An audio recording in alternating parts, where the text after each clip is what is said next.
Welcome to Munger Vision on PEGTV. We have Channel 15 Sports Day. We're at St. Peter's Field on a hazy, muggy day made for baseball. And we've got the Rutland Red Thunder U14 Eastern New York travel team taking on the Ballston Spa Bulldogs. And this should be good. This is high-level baseball you're going to watch. If you're a baseball fan or just a fan of sports for the young people in the area, you're going to like this. And I'd like to start off by thanking Rick Samersky, the head coach of the Red Thunder, inviting me, and then allowing me to videotape his team, and hope to have more games throughout the season.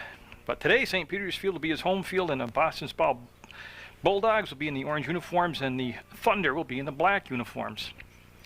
And you're looking at the pitcher out there. That's going to be Joey Beeland. He's on the mound for the Red Thunder. Nate Swan is your catcher. Mike McMahon's at first base. Mike Howe is at second. Troy Davinger shortstop. Kyle Samersky's at third base. Eric Mack is in left field. Tyler Flynn's in center. Mike Triller is your right fielder. And as they get set to face the first batter, I'll tell you for Ballston Spa, you're looking at the leadoff hitter, Carmen Pasciuto, and he'll be followed by Kevin Hollowwood, Sean Ritter, and Dalton Wheeler due up. 7 innings, extra innings if necessary. There is no mercy rule. And we are good to go in Beeland into the windup, and his first pitch of the ball game will be a tad bit high for a ball. Again, it is 83 degrees game time temperature, and again, if you watch Channel 15's bulletin board and saw the weather map up, you'd be up to date on all the weather information you need. And that's going to be hit toward the gap, and that's going to hit and roll to the wall on the very first at bat. They're going to have at least a double. Ballston Spa will put the brakes on and end up at second base. So Pasciuto will be at second base as he went up high. That pitch was high, and he went up and got it and pounded it to the left center field gap. And boy, just like that, runner in scoring position with nobody out for Ballston Spa. Now Kevin Hollowwood, the shortstop, coming up. He'll step in from that left side, and yeah, we'll see. I was waiting to see if the pitcher, Beeland, will go to the stretch, and he will. So he'll pitch from the stretch, and we'll see. Now usually in this Eastern New York travel team, this is the U14 division. Remember the Rutland County Royals, coached by Glenn Carter? Oh, that ball got away from him and now allow the runner to scoot down to third base. Well, this is a same league that the Rutland County Royals played in. Not high level of baseball, and they get to go outside the state of Vermont and, you know, seek out good competition, and good competition gets to come to Vermont and take on teams like the old Royals and like the Thunder here. But usually you'll see a lot of aggressive base running is what my point was going to be. With the runner at third base now on that wild pitch, it's possible he'll steal home, but what I was going to get at was as far as stealing like first to second, second to third, etc. Usually you see a lot of that really pressed here. Just like watching Legion baseball, but on a younger age level. And speaking of American Legion Post 31 baseball action, that starts June 19th. And I will have the first game for you against Granville, Post 323, 5:30 start time, June 19th, right here at St. Peter's Field. And if you come and watch the game, or if you can't make it, I always watch Legion Baseball on PEGTV. Great pitch. That'll drop in there. You know, sometimes as Beeland on the mound, you know, it takes a couple hitters, kind of find your rhythm, your groove, and get your confidence going, and find out what pitch is going to work for you, because not any pitcher will tell you on any given day. They might have a better fastball, or one day they might have a better curve ball, and that's going to be a walk, and I'll put runners at first and third. This is the second year being in existence for the Red Thunder. They were 6-6 in regular season play last year, and then in a tournament after the season was over, they went 4-0. So you know it's good baseball, and we're going to have a runner first and third. We'll see if they want to send the runner on a steal from first to second, and if they throw down, see if they release the runner from third to home. They will hold the runner on. Mike McMahon holding the runner on defensively as Beeland. They show bunt, and yeah, I like it. They're going to throw down, and he'll be safe, and the runner stays planted at third base. And I don't know how many high school games I did this year, whether it was softball, high school softball, or baseball, that they conceded the stolen base just because there's runners on. Now, I know some situations dictate that you have to eat the ball, but way too often, especially in high school boys baseball. Oh, that's going to get the run home, I believe. Yeah, he'll get there, and there's the first run coming in, and on the second run, 2-0 Ballston Spa, and turning the corner. He's going to try for third base. The throw coming in, going to be safe. So he'll drive in a couple runs, set a runner up at third base. And still nobody down. To have a solid hit to center field. And on a close play at third base, if they would have held the ball, it still would have been close. But they'll bring up the cleanup hitter now, Dalton Wheeler, as Sean Ritter had that big hit.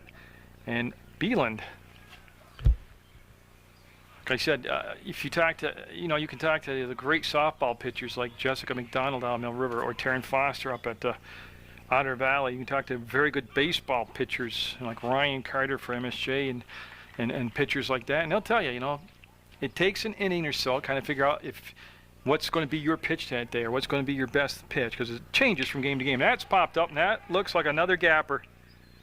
That's going to fall, hit, and roll. That's going to be another run and at least a double here as Ballston Spa put their hitting shoes on. And they're pounding the ball today. They're going up the ladder and getting these. It's going to be 3-0 now and another double. That's the second double of the inning. Now I'll bring up Alex Nickel, the pitcher today for Ballston Spa. Again, a lot of baseball left to play here. We're only in the top of the first. There is no mercy rule, and sometimes that first out's the hardest one to get. So Beeland from the stretch. Good pitch. Had nice movement. Nicked the outside corner. The on-deck hitter will be Chris Brad.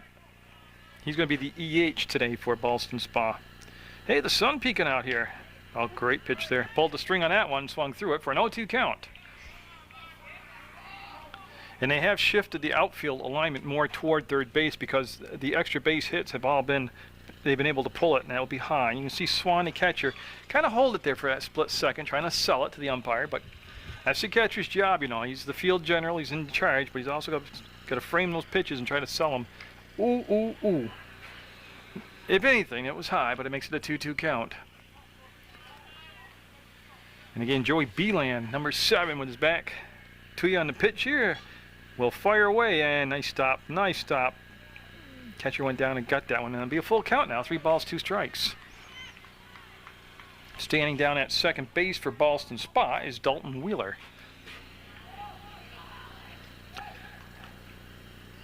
And boy, I tell you, those were some close pitches, but he'll draw the walk. I'll bring up Chris Bratt now, the EH.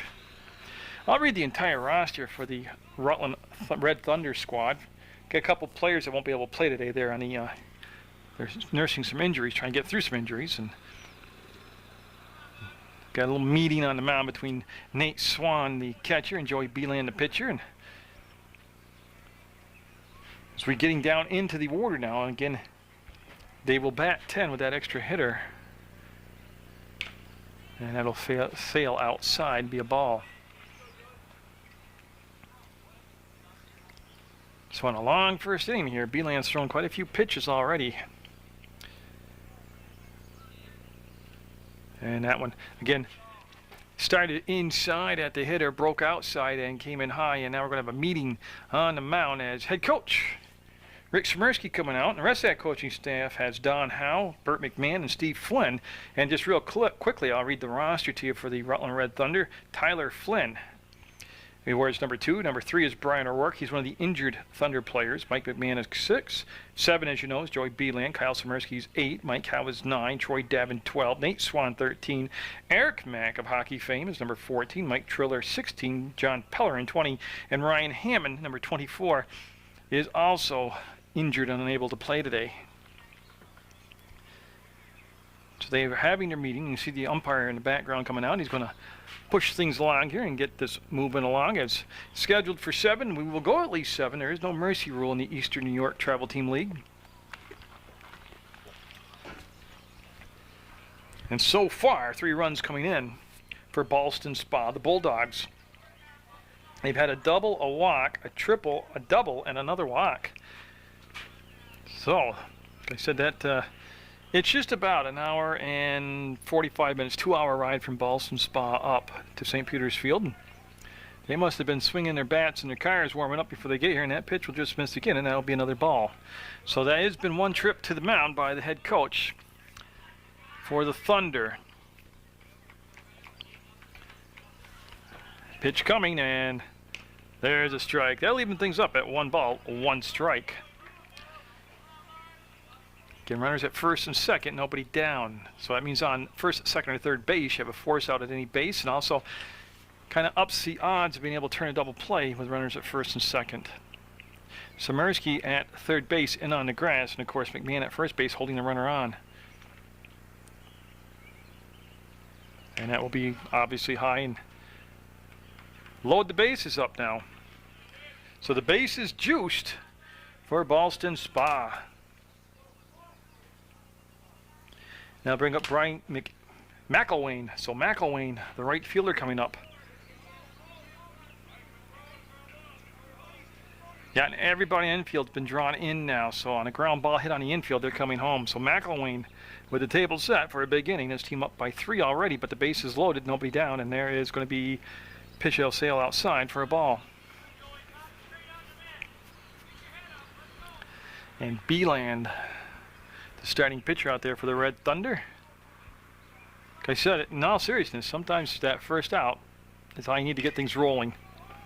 That's going to be foul for a strike. Samirsky will pick it up in foul territory and give the ball back to his pitcher, and they'll just reset the table. Everybody will go back to first, second, and third.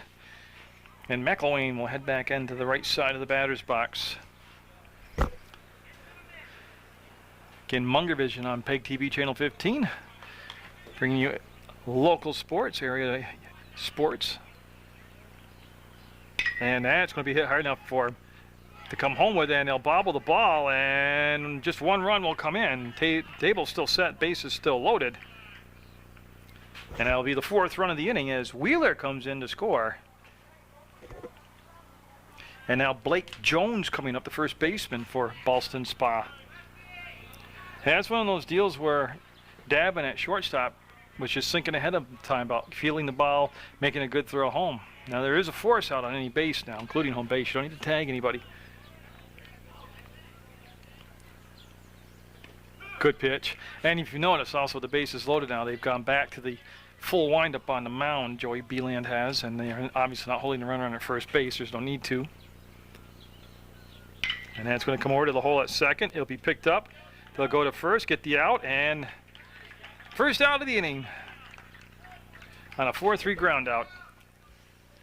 Alex Nickel does score. Runners move up to second and third. 1, 2, 3, 4, 5 runs so far. And Kevin Cunningham, the second baseman, up now. First base is open, and sometimes that takes a little pressure off the pitcher. And he elects to go back to the stretch and threw a beautiful pitch and got a swing through it, and it'll be a strike one. So this is the 9th batter to come to the plate for Ballston Spa. And boy, can't get that outside corner call, too far outside. Now make it a 1-1 count. And the sun keeps dodging with the clouds here coming in and out. Very warm day, very humid day.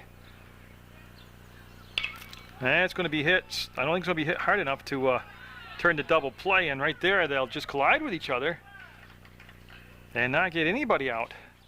And the 6th run will come across as Brad will score. And Eric Wolkenfuss will come up to the plate now, and he will be the final look through the first time here in the order, as this will be the 10th batter. They did hit the EH. So 1 down, and I'll tell you, with the heat and the number of pitches that Beeland has thrown, I would be very surprised to see him go very deep in the ball game.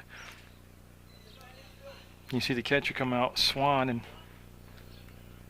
flash the signs to the infield if they want it done. I would expect the runner to steal second very shortly. He didn't go this time, but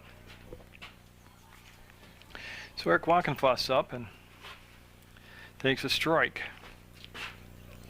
Again, a lot of baseball left to play here as the Rutland Red Thunder trying to get out of this first inning and minimize the damage here. As 6 runs in so far for Ballston Spa. Been a couple walks, some extra base hits, and a couple errors. Beeland will step off the rubbers. I'm not sure if he could not come up with a sign he liked or if the hitter was just distracting to him. So he will settle, look, and the target outside, and pitch will be off the fist and foul into the screen for a strike. Now it'll be 2 strikes in the count. They'll send the runner back to first base, and course, that's Kevin Cunningham going back to first. Brian McElwain is at third, and one out here in the top of the first. Ballston Spa, the Bulldogs at the plate in the orange uniforms, and the Rutland Red Thunder out there in the dark black uniforms, the red trim. And crowd filling in now, kind of a late arriving crowd, but they are starting to fill in behind the backstop, behind home base.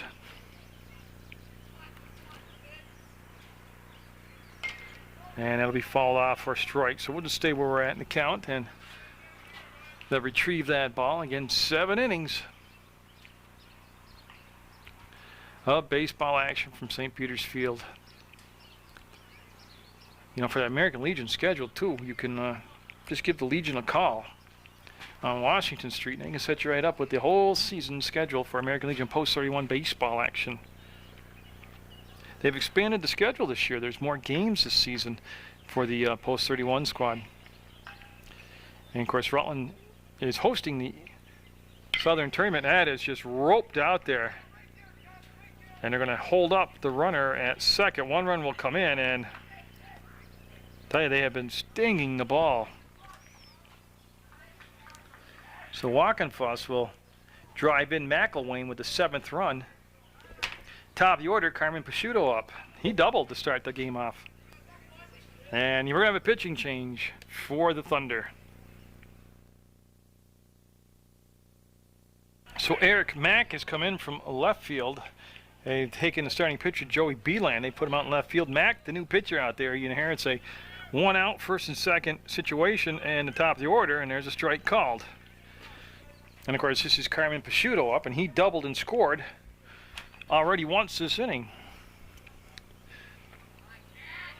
And Mack, I say it all the time, that's going to be back to him. He'll field it, he'll go to third for the force out, and he'll get it, and Smirsky will leap out of the way, and there's the 2nd out of the inning. So he'll take out the lead runner on that 1-5 ground out.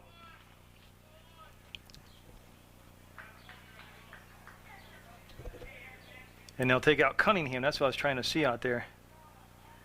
Walkenfuss goes down to second, and Picciuto reaches on a fielder's choice. Now Kevin Hollowood up. He has walked and scored in the 1st inning. And that pitch just missed outside. It's 7-0 right now. Ballston Spa with the lead in the top of the 1st. Eric Mack on in relief of Beeland. And I started, heard that, it's tough. You could tell how dejected Beeland was when he came out of the game, but, you have good days, you have bad days. You have good days at work, bad days at work. Good days at home, bad days at home. Baseball's no different. You don't see the Red Sox and the Yankees going 162 wins, no losses. They have good games and bad games, and this is just one of those, you got to learn from experience, move on. You know who I always have sympathy for in a long inning like this is the catcher. In this case, Nate Swan. You've got all that gear on. It's 83 degrees. It's humid. The sun's out. You've been in a crouch position, and this is tough. That's going to be the shortstop. He'll go to second, and they got him. That's the inning, but 7 runs. It's time for the Thunder to get to work and start chipping away at that lead and going into the bottom of the 1st. The Thunder, I'll give you the first 4 in the order. It's Eric Mack, Joey Beeland, Kyle Smirsky, and Mike McMahon up against Alex Nickel. And Alex Nickel's number 40 is back in. That pitch coming in high for a ball. His catcher is Sean Ritter. Blake Jones is at first base. Kevin Cunningham is at second. Kevin Hollowood is at short. And Dalton Wheeler is at third base. And they'll be outside for ball 2. Eric Walkenfuss is in left field. Carmen Picciuto's in center. And Brian McElwain is your right fielder. And the pitch coming in will be ball 3. So Mack from the left side has worked to count to 3 balls and no strikes. Again, you don't need to come to the plate if you're the Thunder. That's going to be a walking ball 4. That's a live ball. That's why the catcher's got to kind of hustle after it, because the guy can head into first base, can just keep on running if he wants to. Beeland up now, the runner at first, nobody out, and we'll see if they want to start Mack on a steal here. He's got good speed, very athletic young man down at first base.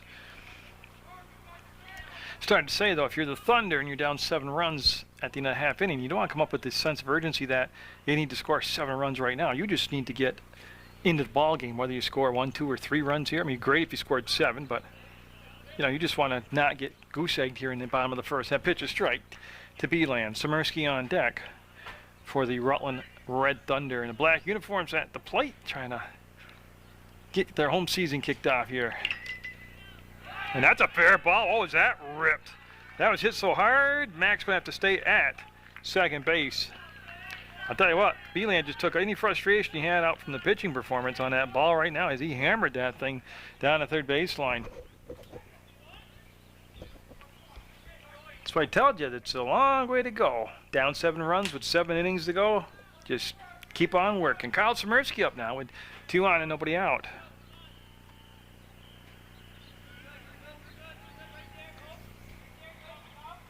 Samirsky from the left side. Watches that one come in high. It was a breaking ball that really didn't break, and the runners gave no indication that they were going to steal. They are not holding a runner on at first base. Blake Jones is playing on the grass. And that'll miss for ball 2. So Alex Nichols, or Nickel, there's no S on that, Alex Nickel, number 40. Long look in, we'll settle on a sign, and the pitch will be off from the catcher on a wild pitch, and the runner will head down to third, second, and third as they'll move up on that. And they're both in scoring position now, so each pitcher having a little bit of problem getting off to solid starts here in their first inning of work. So Samirsky with a chance to drive in the Thunder's first game. You see the umpire a little grooming right there as he went out and brushed off the rubber. Again, the game time temperature was 83 degrees today. And a lot of humidity. There goes the ball. The runners got to go back. We got 2 runners at third, and they're going to, yeah, everybody's going to hustle back. That's crazy. You see Samirsky down at first. Bases loaded now. I tell you, it's kind of hairy at first to see 2 guys in black jerseys standing at first base. So bases loaded for the cleanup hitter, Mike McMahon. A little adventure there on that last pitch. So bases loaded. Samirsky's at first. Beeland's at second.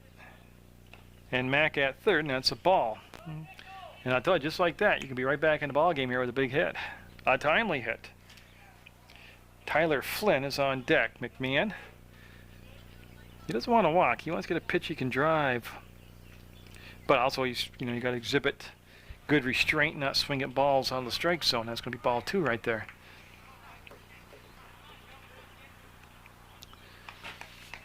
And again, you notice this pitcher also, Nichols gone back to the full windup, and he'll trap it. That'll allow the run to score. I think everybody's going to be safe now. And he'll eat the ball. Best thing he could have done was eat the ball. So that will drive in the first run. Mac will score. And unofficially, I'm going to give McMahon an infield single. And Tyler Flynn up now. Tyler, the center fielder for the Rutland Red Thunder. And they're going to have a meeting on the mound for Ballston Spa. With Nickel in the ball game. One thing to remember is the top half of the first was a 26-minute inning. There's a strike.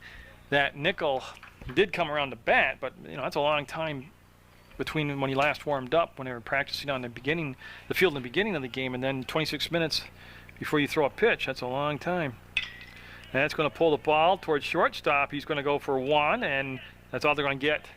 They'll get just the runner at second, but they'll drive in another run, and that's what you want to do. Just come out of this inning with something for a run. So Beeland will score the second run of the game. Samirsky goes to third base. They force McMahon out. Now Nate Swan, the catcher, up. So in the bottom of the first, 7-2 Ballston Spa over Rutland. The Red Thunder, though. And boy, I tell you, the runner had started and stopped. And I think that distracted the pitcher and the catcher. It ends up being a wild pitch, so they will get second base. Anyways. And Nate Swan, he's got runners in scoring position. The tough part about hitting against pitching, when the pitchers are struggling this bad, is you kind of get lulled in the batter's box, 5-6 pitches, and you're looking for something you can hit, and everything's so like that right there, so wild. that it takes away your readiness, your edge as a hitter. So both pitchers, Beeland for the Thunder and Nickel for the. There's a swing and a miss on a breaking ball. But both pitchers here, Nickel for Ballston Spa, throwing a lot of pitches. Even though Mac is coming to pitch now for the Red Thunder, Beeland threw a lot of pitches, and Nickel doing the same thing, and that's going to be on the corner for a strike. 2 strikes now in the count to the catcher, Nate Swan, with Mike Howe on deck.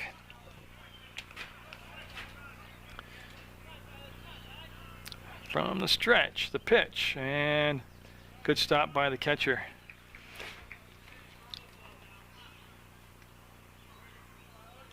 And first base, not that you want to walk him, but in case you lose him in the count, first base is open. 2 runs in here in the bottom of the first for Rutland. And boy, that's going to be bases loaded on a pitch that sailed high and over the head of Swan. Now Mike Howe up, Joe Pellerin, EH on deck. And it looks like we're going to have a pitching change made for Ballston Spa. Chris Bratt, the E8, is now the new pitcher for Ballston Spa. So neither starting pitcher got out of the first inning. There's 1 down and 2 on, 7-2, and big swing by Mike Howe. He liked the high heater, and he went up and chased it, and that'll be a strike. And Howe, obviously a right-handed hitter, all settled in there, and that's going to be a little bit outside for a ball. 1-1 to count. Again, if you remember back to the top half of the first in the batting order, Bratt was the EH. And that's going to score some runs. That's going to drop in. 1 run in, 2 runs. Here comes the second run, 7-4 now on an RBI by Mike Howe. He drives in 2 runs with that well-placed hit out in left field. And I told you, this thing was far from over. I'm looking too. I've got 1 base runner. That's okay. So 2 runs came in, 7-4, and at the plate right now hitting is John Pellerin. John Pellerin is the EH today for the Red Thunder in his first game. And there's a strike. That was a good pitch by Bratt. So Howe's at first, Swan at second, 4 runs in, 1 out. I tell you, Swan's got a huge lead out there at second base. He did not go though, but again, he'll get a 1, 2, 3, 4, 5, 6, 7, 8, 9 step lead off the bag at second. They're not holding him on. Big swing and a miss. Nice pitch, inside pitch. The on deck hitters, Mike Triller, the right fielder, with Troy Dabin on double deck. So Bratt comes into the game and replace the starting pitcher, Nickel, and that's going to foul ball. Long strikes, all that ended up being. And the first batter that he faces, Howell gets 2 RBIs on a single. So without an inning finished yet, the 2 teams have combined for 11 runs. So if you like a lot of offense, settle down. Get a cold soda. Gonna be a long day. That's fouled off. That's a good job with 2 strikes right there. I've already eaten up 41 minutes of tape. And I'm in the first inning.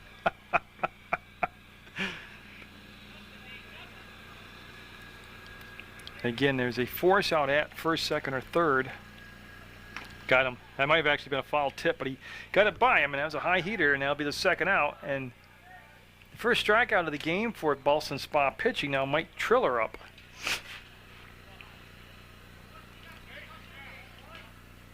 And Triller will step in from that left side.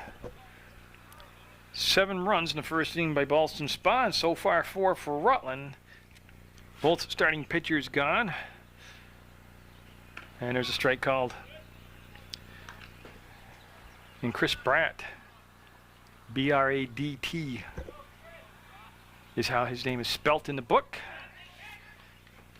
Looks to stay with the stretch. Long look in and Popped up, and looks like the shortstop got it. Yes. 7-4 at the end of 1 inning play. Ballston Spa with the lead. So Eric Mack getting set to go to work here in the top of the second. He'll be looking at the number 3, 4, 5 hitters, Sean Ritter, Dalton Wheeler, and Alex Nickel due up. And there's a strike called. Mack came on in relief of Beeland in that first inning. Beeland's now in left field, and that's going to be hit to Samirsky at third. Oh, he's got a good glove. And going to throw it away, though. And that will go out of play. Oh, I don't know. I thought it went into the... Well, he didn't touch the bags, what the first base coach wants him to do there. Now he'll be awarded second base on a dead ball that went out of play. So, third error of the game unofficially on the Thunder.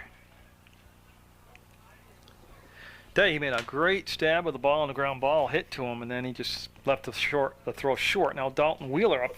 He had a double and scored a run in that first inning. That's 12 batters come to the plate for Ballston Spa. There's the pickoff attempt, and he's safe, but I'll tell you what, that was quite the hammer of a tag by Davin. That looked like a WWF Raw move there. No damage done. Ritter seems to be okay. The ball back in the hand of Mack. He's in the stretch. That's high around the chin for a ball. You notice Mack pitches right-handed, but when he came to the plate, he hit left-handed. Stepping in after he'd asked for time, Wheeler. And that's going to be down to second base. They want the out. They'll go to first. How to first? Yep. Runner did move up to third, but right about now, it's just getting outs, and there's the first out of the inning. That becomes the second 4-3 ground out of the ball game, and now it should be Nickel up, and it looks like him. Yeah, looks like number 40. Yeah, and what the umpire is pointing to, there's a baseball bat left in the field of play. Yeah, and he wants it put back behind the fence in front of the dugout. And he's happy. Ball, great pitch. Almost a 3/4 arm sidearm pitch, and he'll swing through it for ball one, or strike one. Excuse me. There's been one strikeout in the game that was recorded by Ballston Spa, and boy, that just missed. And Mack with a runner at third base. 7-4 the score. Ballston Spa would lead over the Rutland Red Thunder in the top of the second. Oh, just went to the heater. See, I personally think, and I'm not talking about anybody in particular, I'm just making an observation, that at these young ages, strike three, there's the first strikeout. He threw fastballs. But they try to establish too many pitches in a very short period of time. I noticed that even up through the high school level. Instead of like the first inning or second inning, kind of say, well, my curveball's working great. I'll throw this 90% of the time. Or my fastballs, you know, I got to find the rhythm on that. There's a strike from Mack. Pitchers tend to come in today, and I see it in softball also. They'll throw 5 different pitches to one batter. You know, they haven't got mastered any of them. They haven't got even down yet. I don't mean mastered like for their basically they will for their career, but for that first inning, they haven't really found the grip or the seams or whatever they're looking for yet, or the release point. And so they throw 5, 6 different styles of pitches, and then they come out there all frustrated. Establish a pitch. Now Mack went breaking ball there, and the runner's coming home, and the throw, they're going to have him. He's going to get the benefit of the call on the tag out. But it looked like he'd actually made the tag. He was staying behind the plate, and he slid over the bag onto the tag, but they're going to get the call their way, and there'll be no runs. We'll say 7-4, Ballston Spa with the lead going in the bottom of the second. Troy Davin, the leadoff hitter in the bottom of the second, will swing through that Chris Bratt's fastball for a strike. Just to finish my thought, if at the top half of this inning, you could see that Eric Mack had established and got control of his fastball. He had a strikeout on it, and then was in a strike zone most of the time with it. So when he came back with that breaking ball, that miss, he'd already established the pitch. That's going to be a great catch. That's a phenomenal catch. Both players are going to be okay, but I'll tell you what, while I was yakking, that was a great catch there. And, you know, I'm looking because I don't have a 13. I'm looking at my roster. I think that's Kevin Cunningham. It is. It's not 13. It's number 3. So Cunningham, going all the way out, made an over-the-shoulder catch. So one out, top of the order, Eric Mack up. He walked and scored in the first. He squared. I think it would have been a strike regardless. He never brought the bat back, but I think it was in the strike zone to begin with. 0-1 to count. Beeland on deck. Mack walked. and eventually scored in that first inning. It's 7-4 in the bottom of the second. Ballston spot with the lead, and Chris Bratt will go outside that time, and it'll be a 1-1 count. Now what I have is Blake Jones defensively at first, Kevin Cunningham's at second, Kevin Hollowwood's at short, Dalton Wheeler's at third, Sean Ritter's your catcher, Chris Bratt is your pitcher. And nice job holding up on that pitch for ball 2. Brian McElwain is in right field, Carmen Pachuto's in center, and Eric Walkenfuss is in left field. Eric Mack at the plate. And with that runner tagged out at home base in the top half of the second, there's just the 3 batters that, well, they were on their 4th hitter, but just 3 people actually registered in the book. And at the plate, a big difference from that 12-hitter first inning that the Thunder went through. Starting pitcher was Alex Nickel for Ballston Spa. He didn't survive the first inning himself. And a good eye on a close pitch will be ball 4. So Mack will walk for the second time. Now Joey Beeland up. He had a sharp single and an RBI single back in the first. This is what will be interesting. See what they want to do with the base running game with Mack at first base. Ritter, the catcher. His arm has looked good in the throwdowns between innings. After their warm-ups, practice warm-ups, we'll see what they do here in live action. He is being held on at first base by Blake Jones, and that's going to be, a base hit through the hole at shortstop. Runners at first and second, so Beeland with a 2-for-2 day so far at the plate. Now Kyle Samersky up. He walked and scored in the first inning, so the third baseman, Kyle Samersky, stepping in there, and again, with 1 down, first and second, you got to go on any ball, ground ball hit. You have to, obviously, you got to wait on a fly ball, but unless it sails over the fence. Swing and a miss, and nice pitch by Chris Bratt. So Ballston Spa trying to preserve their lead of 3 runs right now. That's going to get the runner over to third, and they'll go for the 4-3 put out. Cunningham will flip it over to Jones, and they'll have 2 down, but the runners do advance up to second and third base now. And you notice how everything's kind of settled down now in the second inning? That's, you're talking about young people out there, U14 group. Both sides, talking about young people, kids. So Mike McMahon up, he had a single. An infield single his first time. That pitch will be high for a ball. And it's easy to say, but hard to get across what the pitcher right now with 2 outs really has got to do. I know there's a lot of movement behind him, emotion, all right. The only thing you got to do is take care of the hitter, and you have the control of the third out right there. Just don't get distracted. Take care of the batter, whether he grounds out, pops out, or strikes out, but don't get so distracted that you walk him. He represents the end of the inning. Tyler Flynn on deck. From the stretch, the long look in, and the pitch coming. With 2 on, 2 down, and that's a great pitch. Right at the knee. Little smoke on it, too. Had some heat on it.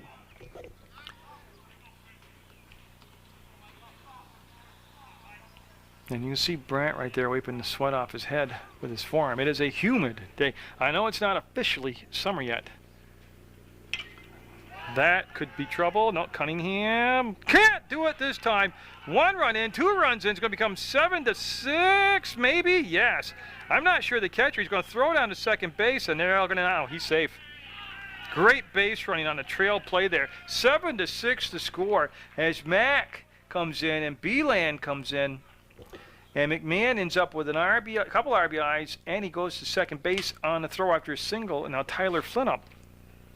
I started to say, I'm not sure the catcher, Ritter, was aware of how close the play was going to be at home base on the second run, because he caught the ball and just never looked down the third baseline or made an effort to make a tag. And I'm telling you what, it could have been a bang-bang play at the plate.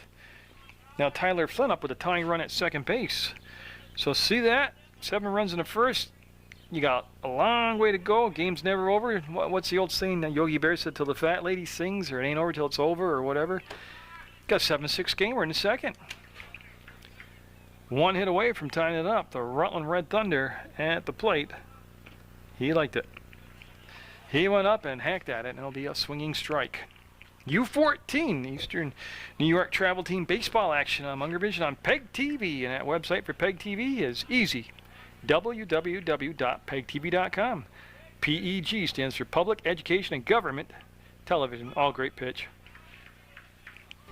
That breaking ball just kind of like a Billy lollipop, just kind of floated over and stung the corner and got the call. And I'll wait till this pitch here. 2 down. They got the pickoff play on. He got him. He picked him off second base, but damage has been done. 7-6 now. Ballston Spa by 1. The pitcher, Chris Bratley, off for Ballston Spa Bulldogs in the orange uniforms. The Rutland Red Thunder in the black. You're watching U14 Eastern New York travel team all-star baseball action on Munger Vision. And even though their season is over, I'd like to congratulate the MSJ boys varsity squad and first-year coach Glenn Carter for an outstanding season. They ended up the 5th seed in Division I in the state of Vermont. They had a extra inning playoff game against Brattleboro, but swing and a miss, and that'll be a drop third strike. And no, I didn't have to throw down, so that'll be the second strikeout of the game for Eric Mack. I was just looking. He got both strikeouts for the Red Thunder. Now bring up Brian McElwain. He reached on an error and scored. There's been unofficially, my book's unofficial, so don't get all hopped up and mad at me if you say, well, I wasn't in there. There's been 3 errors committed by the Thunder. But they had a nice inning in the second. They didn't allow a run. And they got the leadoff batter out here in the third, scheduled for 7. We can't go less unless there's a lightning that stops play. Or rain. There is no mercy rule in this league, but we can go more. If we have a tie game at the end of 7, we can just keep on playing. And boy, he turned away for one on the inside corner. And McElwain with Jones on deck, and Mack looking to have a smooth ride here. Oh, great pitch. That had so much bend in it. That actually started off behind the batter and ended up breaking over the inside corner for a strike, and oh, he got the walk. On a pitch that was maybe, if anything, a little bit high, he'll get the walk. So 1 out, 1 on, and Blake Jones, who grounded out 4-3 his first time up, his only time up at the plate. And the runner will be held on at first base by Mike McMahon.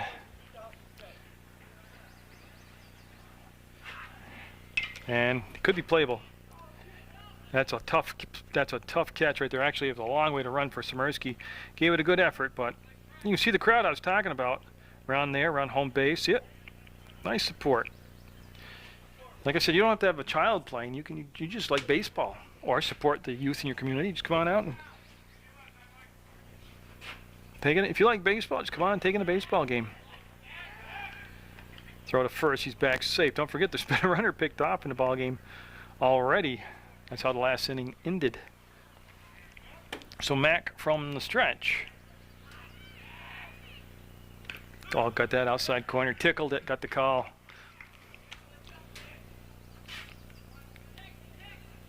There we go. Had to settle in on a spot I like. We're in the third. 7-6, Ballston Spa. All 7 of the runs to this point coming in the first inning when they sent 12 hitters to the plate. 4 runs in the first and 2 in the second by the Red Thunder, and what do you know, they're right back in it. And that's going to be a foul ball down into the Thunder dugout. Oh, but getting back to the MSJ varsity baseball team again, great job, and a lot of guys coming back next year, and they should be just as strong next year, if not better. But I'd like to thank Coach Carter, Athletic Director Marty McDonough, and the Athletic Board President Dick Densmore for allowing me to videotape and present to Channel 15 in the community MSJ baseball action, and also to the JV coach, because I did a couple of the JV games also. There's the throw to first, and that's close. That's close. Safe. That was within hairs. And I'd also like to thank Coach Fortier for allowing me to tape their girls softball team here. I lost track, it was 5 or 4. I think it was 5 softball games. And that'll be high for a ball. Of course, while this game being played, I know I'm tape delayed, but the softball playoff action going on, that could be playable. Beeland will make the catch for the out. The runner will have to go back to first. And it's just a big old lazy fly ball that was hauled in opposite field. And 2 outs now. And Kevin Cunningham, who made that nice catch defensively, will get up to hit. He's reached on an error back in that first inning. This is his second at-bat, but his first look at Mac. Of course, I've said this before, but I've watched Mac over several years play hockey. And I'll tell you what, he is just an all-around good athlete, but he's a tremendous hockey player. And Swan with a nice grab, and the runner will sit down at first base. McElwain over at first base. 2 down. 7-6 Ballston Spa. That's put into play. It's going to be snagged by Mac. He'll set his feet up and throw to first, and we're going into the bottom of the third in a 1-run game. And Tyler Flynn back at the plate. Remember, he was at the plate when they picked the runner off. Oh, could it stay in play? Yes, nice catch, and he walked the tightrope over there, and there's the out. So after that 11-run first inning, when the two teams combined for the 11 runs, things settling in nicely now. Nate Swan up. He walked in the first inning, and this is his first look at Chris Pratt, who came in on relief of Alex Nickel. We're in the bottom of the third, going to go at least 7. As long as Mother Nature cooperates. And it looks like it could be on the infield, and we'll be caught again by the third baseman over there. Dalton Wheeler with 2 putouts here. Two very quick putouts. Now Mike Howe up. He singled in the first. Well, no, I'm on my thank you list. I'd like to thank Rob Black down at Mill River, Coach Shirley Brusso, and Gary McDonald for allowing me to videotape their softball team, and also Patty Candon. Let me go up. I didn't get up as often as I wanted to, actually. I only got to do the 1 game at Otter Valley, right on their field, but a lot of people don't know this, and my wife doesn't like me to talk about it, but she's been ill, and of course she comes way over videotaping, obviously. So a lot of times when she doesn't feel well, I don't do the games, or I don't extend my travel to more than 6 or 7 minutes from where I live. Like St. Peter's Field's 5 minutes from where I live. Mill River is about 6 minutes from where I live. Strike called. And I don't know if this would get on in time, but of course I always support the American Cancer Society Relay for Life Walk. This year is happening June 16th at the high school up by the dump. And that's going to be beat down into the dirt. He'll come to the shortstop. Nice hop for the shortstop. He'll set his feet and safe. Pulled him off the bag. Had a chance for a 1-2-3 inning. That would have been a tough play anyways, just because the ball was a slow chopper and the runner was extremely fast going down the line. But again, I'm unofficial, but I would give him an infield hit. That's Mike Howe over there at first base with 2 down, and John Pellerin off the EH. He struck out in the first inning.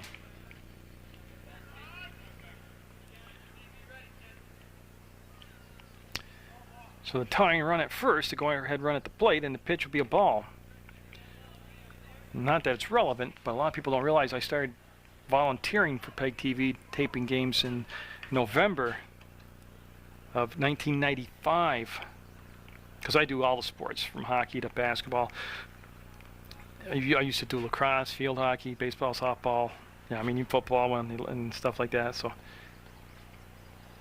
that's going to be through the hole and past Cunningham, and they're going to hold the runner at second. He'll put the brakes on and be safe. So a single. Nice hit right there. All that's happening with 2 outs. Remember, they got the first 2 outs real quick. And Pellerin stung that. Now Mike Triller up. He popped out to the shortstop. Hollywood at the time. Or no, it's still Hollywood out there.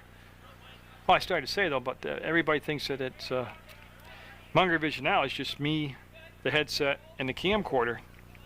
One-man act, one-man show. You know, I call the game, tape the game, and record my book or whatever. But it used to, you know, my wife's 90% of it. You know, she's the one that allows me to come out and do the games and knows all the parents, and everybody loves her to pieces. And but running the camera and being at the game is really just a very small part of it. And they're going to have a timeout here as a pitcher will clean his cleats out. You know what? Because I've been using so much tape, I'll just come back when he's good to go. Oh, it looks like he is good to go.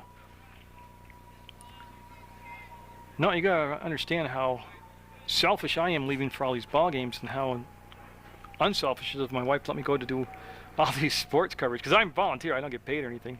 And there's going to load him up, hit the batter. Base is juiced with 2 down. Troy Davin up. He popped up to the second baseman. Remember, Cunningham made that great catch. So again, the first 2 hitters of this inning, Flynn and Swan, flied out to the third baseman. I believe it was on 2 pitches. And then things kind of went to pieces. They had the infield single, a sharp single, and then they hit batter. And here we are with 2 down, bases loaded, 7-6. Ballston Spa with the lead, but teetering on the edge of either giving up the tying run or the go-ahead run here. Nice pitch. Davin will watch it come in all the way.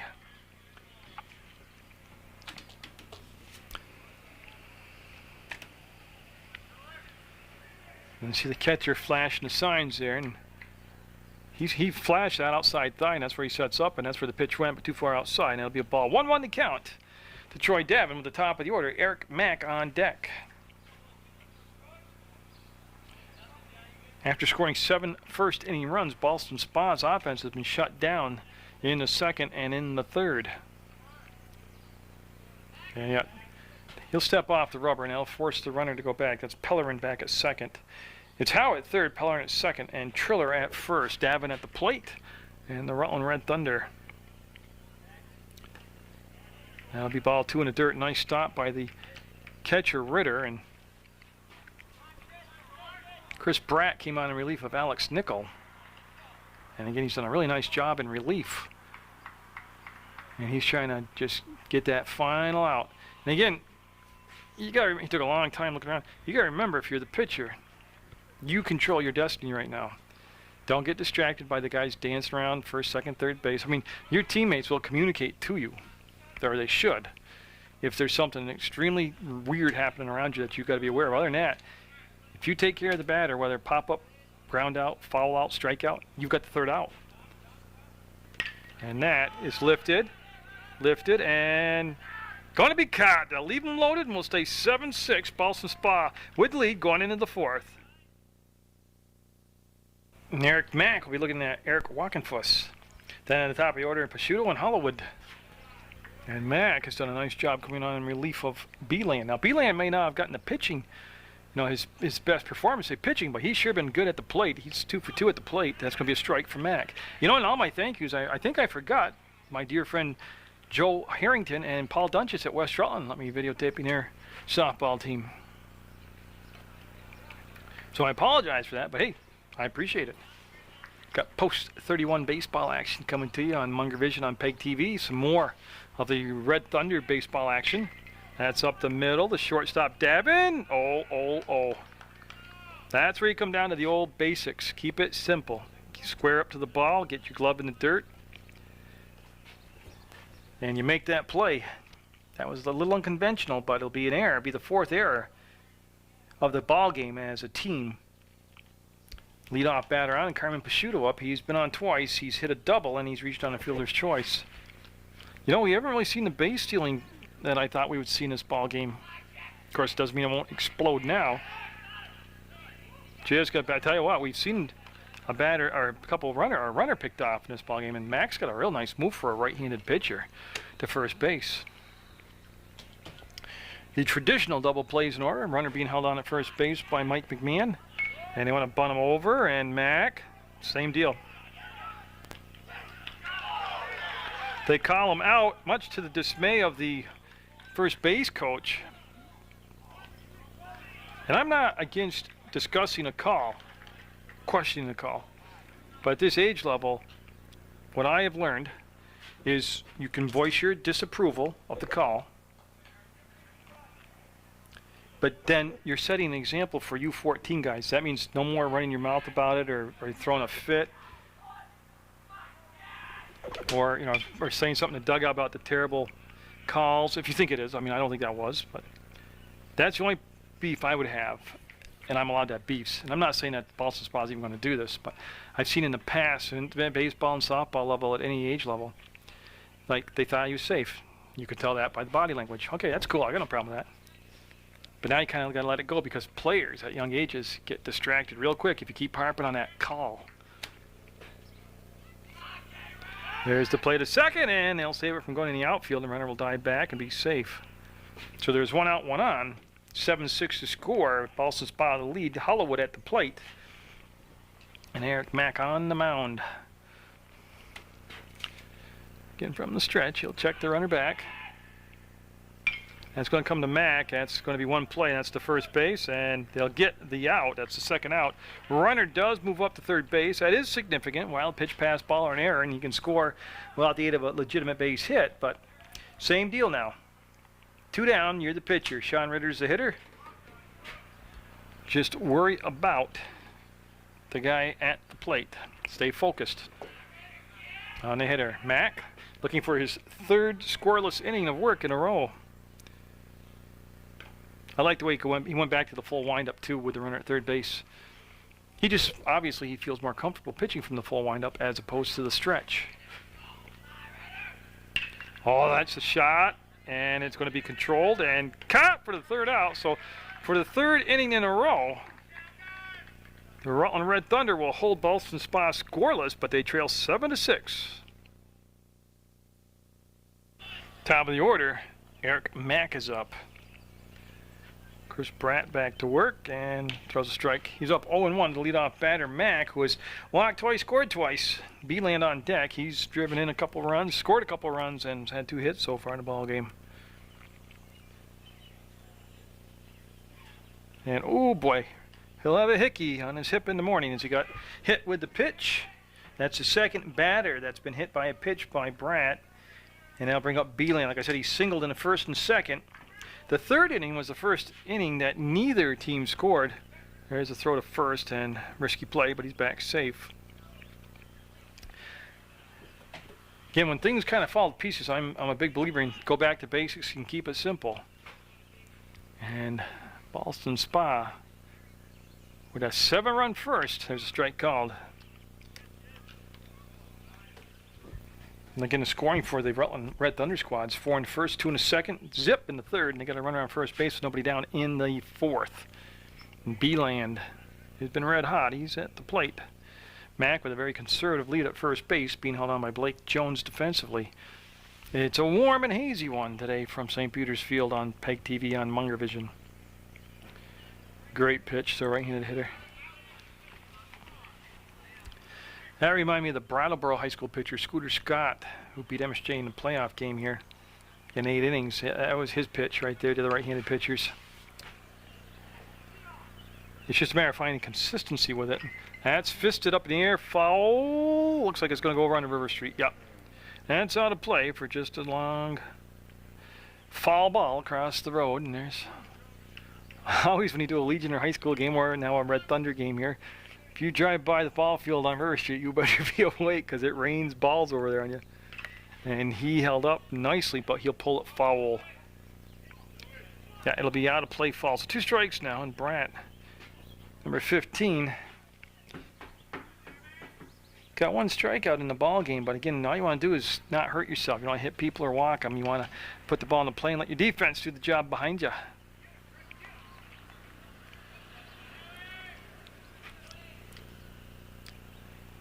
See the catcher again. He hit that outside thigh, and that's where he slides over to, and that's going to be put into play. And Cunningham, 1 play, will go to first and get the out. That was Mack that cut in front of him, trying to create a little diversion or screen him like in hockey, a goalie, but that'll be a 4-3 ground out. And I'll tell you, Cunningham's been extremely impressive with his glove out there at second base for Ballston Spa. They're wearing the orange uniforms around the field defensively. You know, sharp-looking black uniforms with the red letters. That's the Rutland Red Thunder. Kyle Semersky up. He's walked and scored and then grounded out to second base where Cunningham threw him out at first. 7-6. The score falls back into the screen for a strike. Ballston Spa with the lead. We're in the 4th. No mercy rule. We're going at least 7 today, as long as Mother Nature cooperates. Again, I always invite you to watch my talk show on Channel 15. It's called Sports Beat. It's not always about sports, though. I've done woodworking, cooking, hiking, gardening. I mean, it's really the everything show. It does have sports, of course. Drama, music, theater. I've had Rusty DeWeese the logger on for comedy. Actually, I had a cool guy on. Gold medal kayaker from the Olympics in Munich years ago. 70 Olympics. God, it was fun. I mean, you can turn it on, you never know what you're going to watch. Swing and a miss and a strike. But my point was, it's on Mondays at 4:30, Tuesdays at 5:30, and Thursday night at 9 p.m. So I invite you to, and hope you do, watch Sports Beat. And we're going to have another little talk on the mound. Now, that could be a mistake on the signs, because he has not been shaking off his catcher a lot. A lot of times your catcher will come out if you shake him off a lot. At least when I was a catcher, I would. And I would ask you to just throw what I put down for the sign. But that was a very quick conversation. I have a feeling that he might have thrown just missed a sign and threw the wrong pitch. I'll tell you what. He liked that pitch right there. Szymerski was all jacked up on that one, followed it straight back. Now, I don't have my calendar in front of me, but I believe the Coach Szymerski, told me the next home game for the Rutland Red Thunder is July 1st and 2nd, both doubleheaders. I know it's early in July, the first week of July, but I think he said the 1st and 2nd. So I'll give you a chance to get out and catch some Red Thunder baseball action in person. Cheer for the local guys. Get out there and watch Post 31 baseball action in person and on PEGTV. There's one out, one on, and that'll be outside for a ball. So Bratt, who came on, his delivery or his pace between pitches has become very deliberate. He's slowed way down here in the heat. Again, you can see, look right into the catcher and see him set up on the outside part of the plate. It's easy to pick up his glove. He's got it spray painted in orange. That could drive in a tying run. That's going to do the job. That's going to roll, and you're going to see Matt come around to make it a 7-7 game. And coming into second base with a tying run, or the RBI, is Szymerski. I'll tell you what, he swung like a senior in high school at that one and just rode it. 7-7. So after trailing 7-0 in the first inning, they've been able to come back now and tie it up at 7 with Mike McMahon up. He's had, in my book, 2 infield singles. And again, my book is unofficial. But with one out, the tying run is down at second, or the go-ahead run, I'm sorry, is down at second base. I got distracted because I could hear this chimes and bells, and I looked, and it's the ice cream guy in the traveling vehicle going down. I don't think you'll see me waving to him from the press box. Oh, wouldn't ice cream be good right now? Right now. Actually, when isn't ice cream good? That's why I have the physique I have. Chunky. I have many weaknesses, and ice cream is at the top, near the top of the list. So 7-7 in the bottom of the fourth. Szymerski at second base. Cunningham looping in behind him, and again, Bratt might be nearing the end of his pitching tour today in his first game, because he could be running on fumes right now. He bent that, but not quite enough to get the call. So McMahon at the plate, Flynn on deck. 1 out, 1 run in, 7-7 to score. And the sun back out here at beautiful St. Peter's Field. And that's going to be put into play. The shortstop wants to get the out, long throw, and it's going to be dropped. They would have had him out, and that's going to allow the go-ahead run. As it goes out of play, dead ball. There's the 8th run coming in, and there goes the Thunder player all the way down to second base. So they have come back to take the lead now. Again, that was from deep in the hole, and now Flynn up. He's reached on a fielder's choice, scored a run, and then popped out to the third baseman, Dalton Wheeler. You see Bratt, how slow he's slowing down between pitches. He's looking over to the dugout. And there's time called. I'm not really sure for what, but we're good to go. So the center fielder, Tyler Flynn. And boy, we're having meetings everywhere. Okay, so we're back from it. We had a meeting between the third base coach and the hitter. We had a meeting between the hit the bat. It's a dead ball, foul ball. We had a meeting between the third baseman and the pitcher, and in the end, it was all about a bunt. 8-7 now, as the Rutland Red Thunder taking the lead over Ballston Spa's Bulldogs. The Red Thunder at the plate in the black uniforms, the red trimming, and the Bulldogs out in the field with the orange uniforms. I'll tell you, Brat has ground to a halt here on his pitching. A lot of times, I know it's hot, I know it's humid, I know you've given up the lead, but you hurt yourself with the herky-jerkiness and slowness between pitches because you lose your rhythm. And that's going to be foul. That's going to ride all the way over to coach's corner and be foul. No, what I'm talking about is the quicker you are physically able to catch the ball, get the sign, and then throw the ball, that's a lot less time you have to daydream and wander and think too much and space out. So I think pacing and rhythm is very, very important for pitching, whether it's softball or baseball. He waited as long as he could on that big old curveball, and then he fouled it off. Nate Swan is the on-deck hitter for the Rutland Red Thunder. They lead 8-7 in the bottom of the fourth.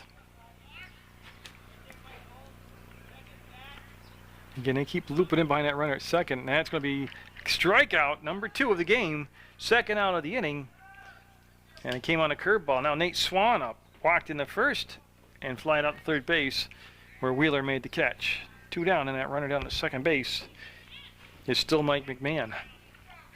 I don't know why it wouldn't be, but it still is.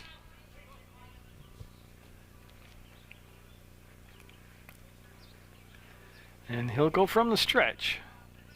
And tell you what, see, he's found comfort in the breaking ball, where Mack has found his rhythm and dominance in his fastball. This pitcher here, Brat, has had his most success of staying in the strike zone, especially this inning, with the breaking ball. And they're looking for that third out and minimize damage here and keep it at just 2 runs this inning.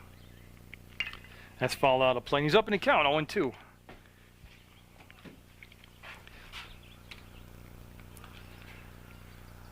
He'll get a new ball. He'll walk out to the rubber, and he will get set to come back. Again, the catcher is Sean Ritter, and I'll tell you, both Swan, the catcher for Rutland, and Ritter, the catcher for Ballston Spa, they're in it today, man. Yeah, it's hot and humid. That's popped up, and Walking Foss makes the catch, and that's it. That's the inning, but Rutland will take the lead. The Red Thunder lead 8-7 going into the 5th. Eric Mack will be pitching to Dalton Wheeler, and there's a strike on a swing. Mack is throwing a scoreless 2nd, 3rd, and 4th, so he's got 3 innings of scoreless baseball. He's got a little over that, actually, because you go back to his relief when he came in the 1st. All 7 runs charged the starting pitcher, Joey Beeland. He's out in left field now, and again, like I said, Beeland had a problem finding the plate today, but I'll tell you what, he's done a good job catching fly balls out there in left field, and also with the baseball bat, he's been getting good hits. That's the thing, you can always contribute in different ways, whether it's, with your base running, your glove, anything.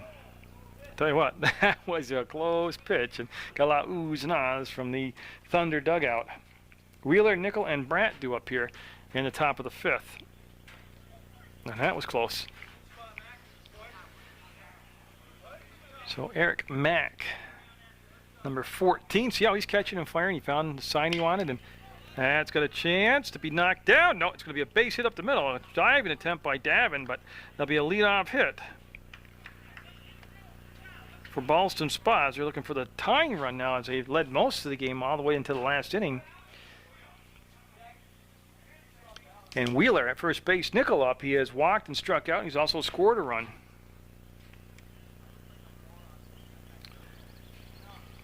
It'll be interesting to see if in the bottom of the 5th that Brandt comes back out to pitch, because he looked pretty tired there through that last inning of pitching. Mack hasn't thrown a lot of pitches. Like I said, he's worked a little over 3 innings of work, but he really hasn't put a lot of miles on, so great pitch. And again, he's been pretty much right around the strike zone since he's come in. He'll come to set, and the runner staying down there, and that's a swing and a miss, and he's got 2 strikes on him quickly. The runner being held on at first base, Mike McMahon there defensively, Mike Howes at second base, Troy Dabbins a short, Kyle Smirsky's at third base, Nate Swan doing the tough work behind the plate today. And that's a wild pitch. Nothing Nate could do about that one. He'll allow the runner to go down to second base. So Wheeler will end up at second base on the wild pitch. And still 2 strikes on the batter.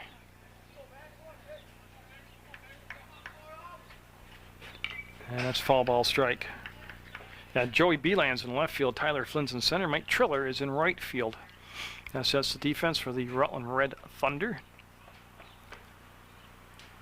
On a day that you'd think of summer and baseball from St. Peter's Field, you got a good game, 8-7 Rutland. You won't get that call yet. They haven't been giving up those high strike calls today. That's going to be a 2-2 count now.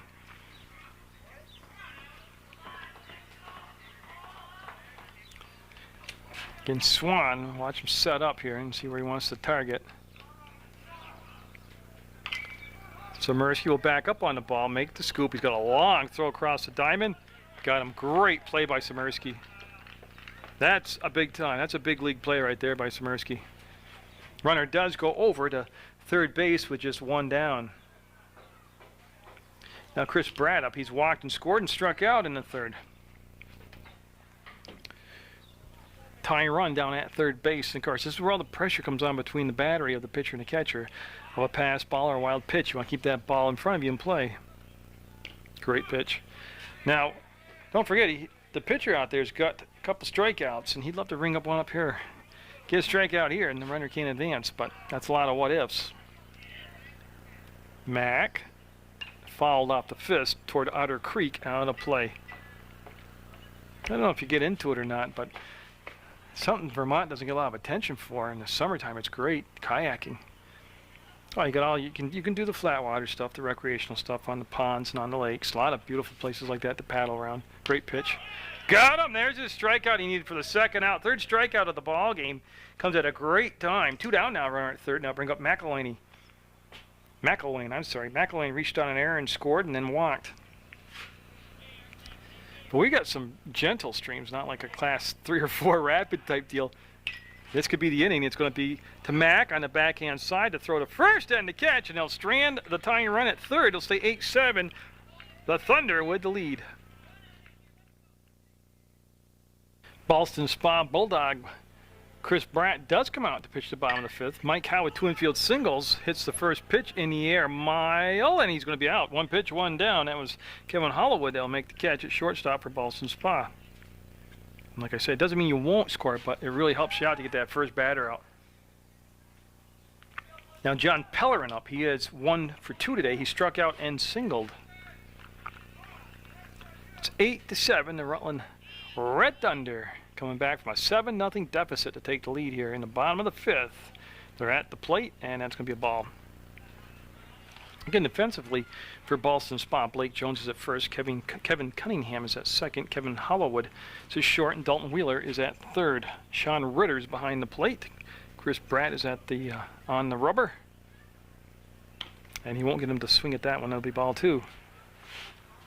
Brian McElwain is in right, it's right field. Carmen Pasciuto's in center, and Eric Wackenfuss is in left field.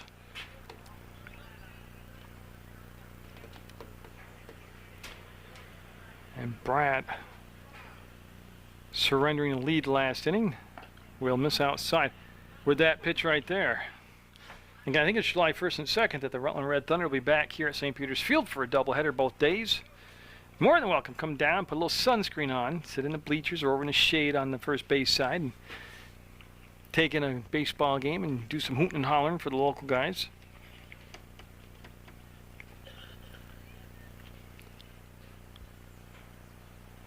And that'll stay outside and it'll become a walk, and he will walk. Batter number 2 of this inning. He got the first batter out on a fly ball, but now he issues the walk, and they'll bring up Mike Triller. He was hit by a pitch his last time up. Prior to that, in the first inning, he popped out to shortstop. Again, had all that Rutland County Soccer League Soccer Jamboree on Memorial Day on Channel 15. Hope you've enjoyed that soccer. We've got the Coles American Soccer Cup tournament coming on. That'll feature U10, 10-year-olds, a boys and a girls team from, as long as weather permits. I mean, Kevin Ratty, the soccer coach down at Mill River, will be hanging out together doing those games. And I don't think this will get on in time, but the Crawley Road Race, Mike Lannon and his wife Paula Lannon get that started up every year. And if you didn't catch it this year, you should go out next year and support the Crawley Road Race. There's a strike call at Nick at the corner on the outside part of the plate. Dabbing on deck. And Triller at the plate. 1 out, 1 on, 8-7. The Rutland Red Thunder with the lead. And that's going to be right at the shortstop. He'll get 1, and they should be happy with that. They will make the throw through, and he'll be safe at first. They got the leadoff runner, also the second out of the inning. So Triller will be on via the fielder's choice. And dabbing up. He is flying out to second and flying out to the right fielder.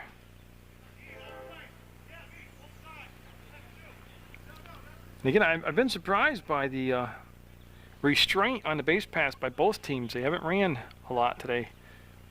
Or tried to advance the runners on the steals. They've combined for 15 runs, though. 8-7 Rutland. Like I said, all 7 of Ballston Spa New York's runs coming in the first inning. Pitching shutout relief is Eric Mack for Rutland. 4+ innings, hasn't allowed a run.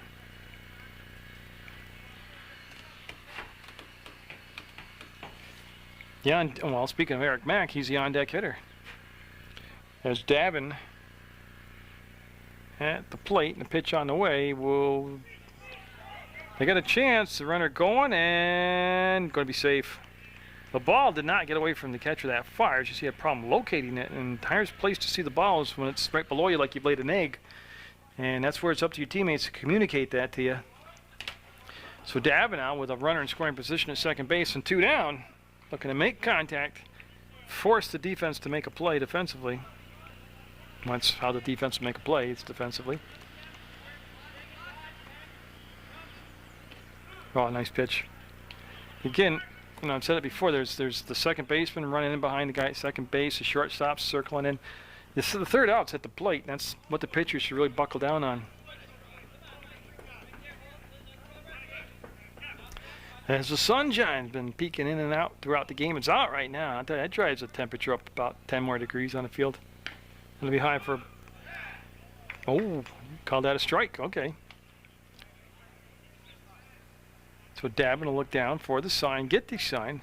Of course, Troy, just a good athlete all the way around. Seen him with Jimmy Shortle's football program in the fall. Also seen him with the basketball in his hands in the winter. Now here's swinging a bat in springtime, summertime. And that'll be a foul ball. As they fouled it down that first baseline to the first base coach, Don Howe, and made the play. Still got the hands down there. Triller will go back, tag up at second base. And again, Bryant looking the runner at second base. All great pitch. That's the inning, and we'll have an 8-7 game going into the 6th. Rutland with the lead. Blake Jones, the first baseman, at the leadoff spot here in the 6th inning. He's 0 for 2 today. He's grounded out to the second baseman, Howe, and also flied out to left field, and that'll be a strike. He grounded out to the left fielder, Beelan.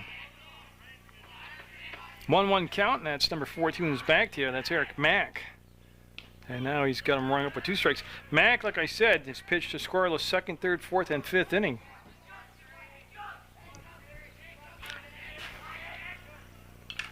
And that's going to be fouled back from the catcher's head. Okay, and that doesn't even count because the umpire had called time. He just instructed Eric Mack that when his hand's up, he's holding up play, not to throw the ball again. Okay, he looks happy now.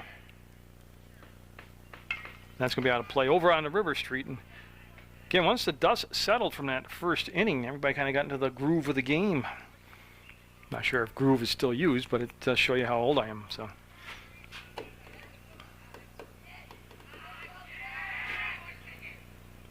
Fouled off. That is a great defensive swing with 2 strikes on what was a great pitch inside. He fouled it off to stay alive. Getting a lot of sports coming to you through Munger Vision throughout the year. Not only behind me, but also, that's just going to miss right there for a ball. Like I said, American Legion Post 31 baseball team in action starting June 19th. They'll have their home games. I might even go and do a Fairhaven Post 49 game because it's going to be a ball inside. But we have some more Red Thunder baseball coming up for you. Some more soccer coming to you from the polo fields. That's going to be to the second baseman. Yeah, he'll make the stop. Great stop, and the throw will not get him. But I'll tell you what, Hal got there, and the backhand stab made a tremendous stop of the ball. And it was going to have to be a quick catch and release also because, you know, the runner's moving it down the line. I'm going to give him an infield single. And again, don't get upset if you don't think that was because my book's unofficial. Now Kevin Cunningham up. He reached on an air and then grounded out to the pitcher. So in an 8-7 game in the 6th inning, tying run at first base with nobody down. And that'll sail high for a ball over the head of the batter. Cunningham, like I said, he's been impressive flashing that leather out in the field defensively. And back over his head again for ball 2. So Mac, now you got to start wondering if Eric's feeling a little out of gas here as we're going to have a lot of meetings. And again, just to save tape, I'll just come back up when everybody's happy.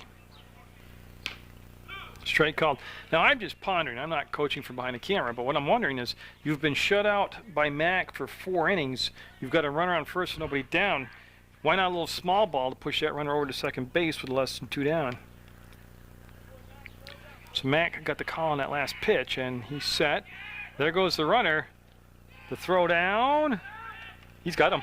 He's got him. What a great tag by Davin. He has got him. That's a tremendous call. That is the right call. Davin went up, made the catch on the high throw. The runner did not slide down. Immediately he stayed erect standing up, and he got tagged in the helmet on a slap tag. And I got to tell you what, just to be able to make that physical play by Davin, and then to be smart enough to know what's going on around you to make the play psychologically or physically, we call it thinking-wise, is a great play. So that base runner is eliminated.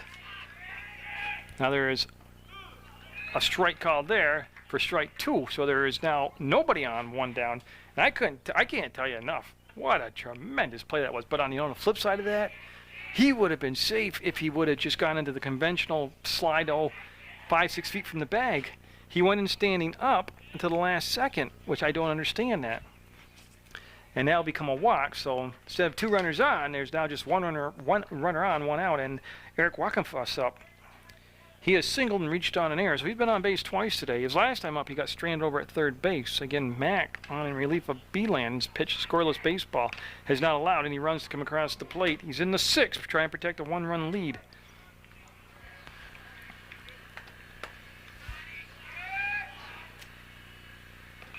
And that'll be ball 2. So Mac, in this inning, even though we're early, has been pitching from behind in the count, something he was staying away from earlier in his pitching duty here. And we're going to have a meeting. It'll be high to Wackenfuss for a ball. But what it was the head coach came out, Rick Samirsky, and then the infield joined him, and they all talked to Mac. And I don't know if they're just saying if the ball's hit here, do this, or if he's asking if he was tired. And he will walk back-to-back hitters. And that'll push it to first and second. So just imagine if they don't get thrown out stealing, they'd have the bases loaded right now with nobody down. But first and second, 1 out, top of the order, Carmen Pasciuto up. He has doubled and scored, reached on a fielder's choice, and then grounded out to the pitcher. And I think, yeah, they're coming out, and this will be it for Mac. He will get replaced here on the second visit to the mound. Troy Davin on in relief of Eric Mack. He'll be the 3rd pitcher used by the Red Thunder. That's back to Davin. He'll throw to third, get the lead runner, and he'll lead an excellent play. Good decision. Cut down the lead runner. It's your 2nd out. Wide wrist throwing all the way across the diamond. You probably wouldn't have got their speedy runner going down first base. Mack pitched a scoreless 2nd, 3rd, 4th, and 5th inning. He is gone to shortstop. Now I'm just doing my book work, okay? So just hang in there and wait for me. So I'll bring up Kevin Hollywood now. Hollywood will face Davin for the first time today. There's a swing and a miss to the lefty. Davin, I've seen pitch before anyways in the junior, senior Babe Ruth stuff there. I think he was a junior Babe Ruth championship. Good athlete, like I said. Ritter on deck, and the tying run sitting down at second base. The go-ahead run down at first. And we're in the top of the 6th, scheduled for 7. That pitch will be outside for a ball. Been a good ball game.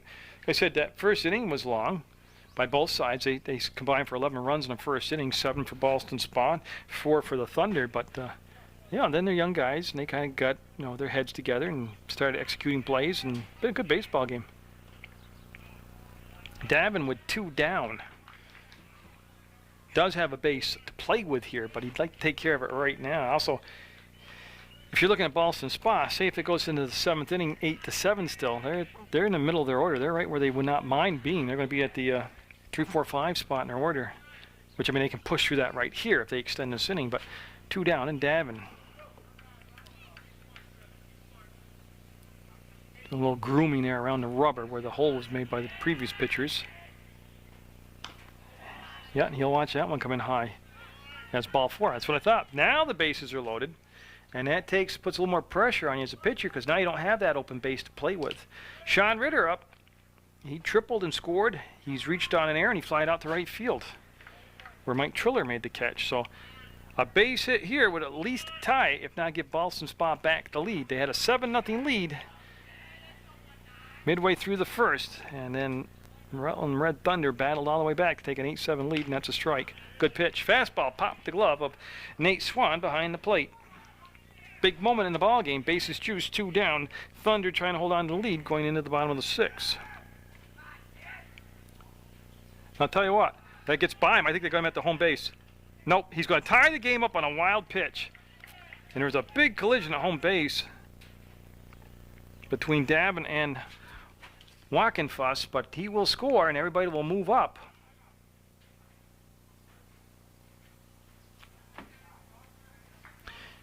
So now what I'm looking at is an 8-8 game, but I think if Swan would have set that in there, he threw that real hard back to Davin. It was a hard way to make a catch, but if you would have let him up the third baseline and put a little less juice behind the ball, they might have had him. It was going to be a bang-bang play anyways. So 8-8, that run charged to Eric Mack. That's the first run that he would have surrendered. That's off the end of the bat foul. So now the go-ahead run down at third base in the form of Picciuto. Hollowood's at second and Ritter at the plate. 8-8. We've seen a little bit of everything today.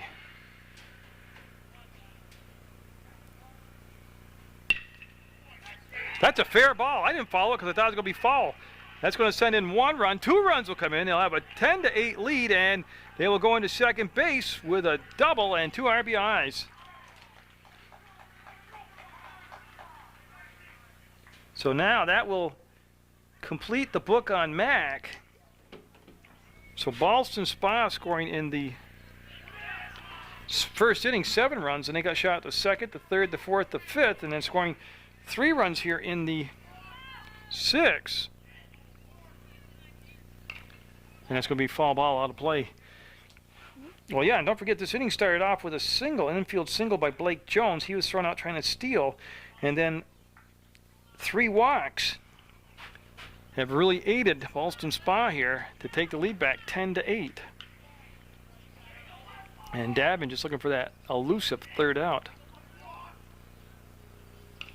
Strike called right there on the corner. 4 in the first for the Red Thunder, 2 in the second, and 2 in the fourth. That's been their scoring, the 8 runs. And 2 down, you're moving. That's going to be hit to center field, and Flynn will watch that go over his head as it was crushed. The 11th run coming in, and is he going to go for 3? He's going to go for 3 bases. Here comes the throw to third, and they got him. Yeah, Samirski had him. But the run will count. It'll be 11-8, Ballston Spa with the lead. Top of the order, Eric Mack up in the bottom of the 6th for the Rutland Red Thunder, and there's a strike called. Chris Bratt back out there on the mound. He might have a little new vigor. Now his team's retaking the lead, 11-8, Ballston Spa with a 4-run 6. That's reached out and hit right to third base. He tried to go the opposite field. They were playing tight at the corner, and he slapped the ball right to Wheeler. Dalton Wheeler made the catch. So 1 out, nobody on, and now Joey Beeland up. He's 2 for 3 today. He's singled twice, scored twice, driven in a run, and grounded out to second base where Cunningham made the play. Again, going for 7 innings today, and that's going to be a foul ball. Oh, here's some thunder in the distance. Don't see any lightning though. That would definitely, obviously stop. The game would be Lightning, just for safety reasons, for God's sakes, yeah. I was hoping they could squeeze this one in between the weather. That's going to be a foul ball. So again, we've seen a very entertaining baseball game today, and that's what I'm telling you, you got to get out. I believe it's July 1st and 2nd, both doubleheaders, and catch some of this action live, and still go home and watch it though on PEGTV. Doesn't hurt to do both.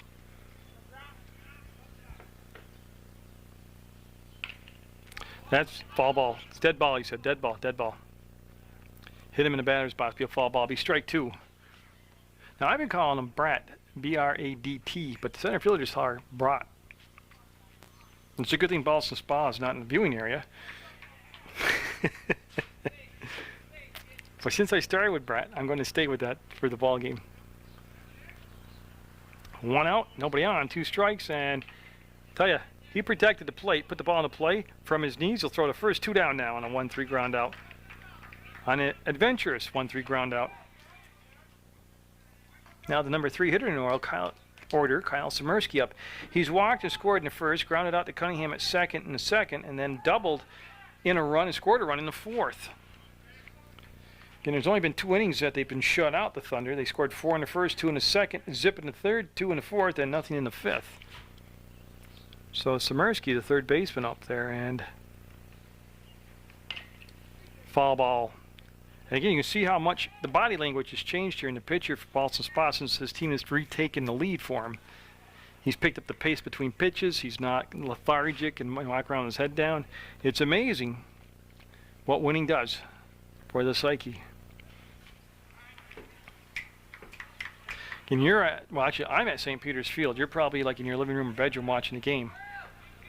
But you're watching Eastern New York travel team baseball action, U14 division. That's foul ball, strike 2. I'd like to say hi to Dave Cahill, one of the greatest umpires God ever put on this earth. He's always watching the action, but he does a lot of baseball. He does the senior and junior Babe Ruth championship games, and funny guy, great guy to talk to. Really enjoy. Dave used to umpire when I coached. That's how old he is, or actually how old I am. But he, always a big supporter of Munger Vision. Like I said, just a funny guy to talk with. Can't wait to see him out here calling balls and strikes at one of the games.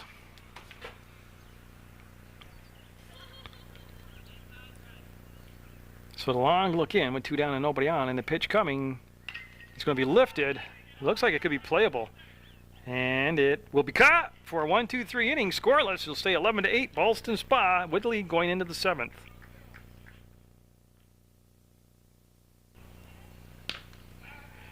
That's Alec Nickel up, and if you remember a long time ago, he was the starting pitcher for Ballston Spa. He didn't get through the first inning, then Chris Bratt came on to take his spot.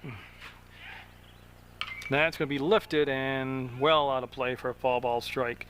Well, we're in the 7th, scheduled for 7, and Troy Davin on the mound. His job right now is to keep the lead where it is, or the deficit where it is at 11-8. Ballston Spa lead. He doesn't want to give up any more runs. And defensively, again, you have Mike McMahon at first base, Mike Howe at second base. Your shortstop's Eric Matt. Kyle Szymerski's at third base. Nate Swan is behind the dish, and I don't think he can get there. No. So it'll be strike 2 on a foul ball. And your outfield has Joey Beeland in left, Tyler Flynn in center, and Mike Triller is your right fielder. And that's the Rutland Red Thunder. They have a couple guys on the injured list, Ryan Hammond and Brian O'Rourke on the roster, but unable to play. Oh my goodness. Yeah, Davin wanted that call. And I got to tell you, I'm not really quite sure. I guess low, if anything, but it was a tough pitch to take as a hitter with 2 strikes. Again, my hat's off to both catchers, Swan and Ritter. Tough duty, man, on a hot, humid day. And that will be obviously be a ball there. Yeah, and that's what I was talking about. Davin now with 2 breaking balls has fallen back in the count. See if he comes back with the fastball. He does, and it'll become a full count now. 3 balls, 2 strikes. Okay, it's even worse than that. That is ball 4. I thought it was, but nobody moved. So Alex Nickel on first base with nobody out. Chris Brandup has struck out his last 2 times. He's also walked and scored back in the first.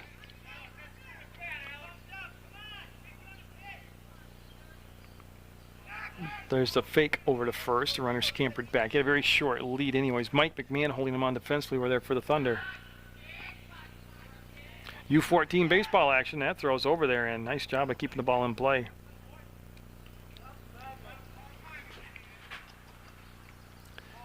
So Davin, who's on relief of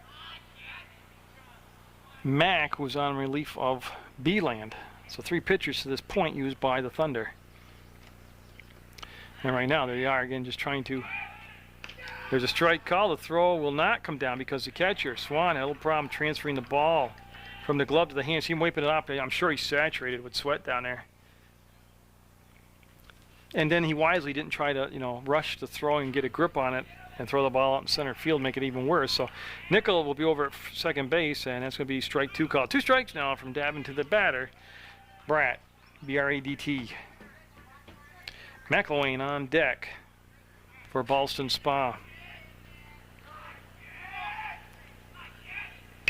He'll put the ball into play. It's going to be the shortstop. He'll fall down. Mack will get up and get the out on a nice stretch over there. And again, the coach. Yeah, you got to really set an example here as a coach, especially at any age level. But my gosh, U14. Good play by Mack, and he'll get the run out. Runner does go to third base. The batter's out. So a 6-3 ground out. I'll bring up McElwain. He reached on an error in the first and scored. Then he walked in the third, and he grounded out to the pitcher in the 5th. And Smirsky will go get the ball. Now, I'm not sure if he held on to that, if he would have been out. That was a pretty close play on a nifty move over to third base. So it's 11-8. Ballston Spa with the lead. They have 1 down, but they've got a runner at third base. McElwain awaits the pitch. He'll step back in on the right side of that batter's box, and they'll be high. The on-deck batter is Blake Jones, the big first baseman.